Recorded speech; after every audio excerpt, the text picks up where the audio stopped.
Le vignoble jurassien sous ses belles couleurs d'automne. Il y a quelques années encore, un inconnu ou presque parmi les prestigieux vins français. Ce n'est plus le cas, le Jura a gagné en notoriété, en prestige. Les vins se vendent bien, les stocks sont bas, le moment est favorable pour une extension. La profession y réfléchit depuis plusieurs années. 2000 hectares sont actuellement plantés. La zone AOC, déterminée en 1936, couvre 11 000 hectares. Avis aux candidats.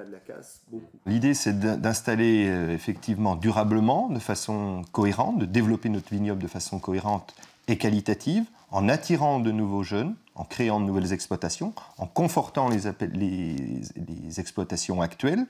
Mais effectivement, c'est aussi privilégier le modèle familial qui caractérise le vignoble du Jura. Ça, c'est extrêmement important.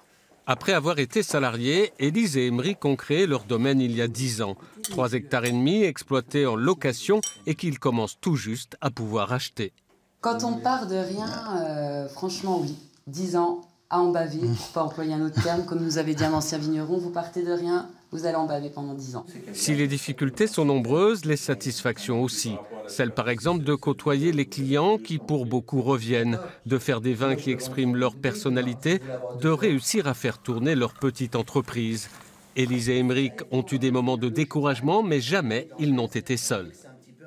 Moi, j'ai eu Jacques Pufnet qui m'a donné un coup de main, les relais m'ont donné un coup de main, Michel Gaillet, Joseph Dorbon pour mettre en bouteille. Enfin, voilà, ils étaient là, les anciens étaient là pour aider les jeunes. Enfin, moi, j'ai eu cette chance-là. Et il faut que ça perdure, il faut qu'on arrive à...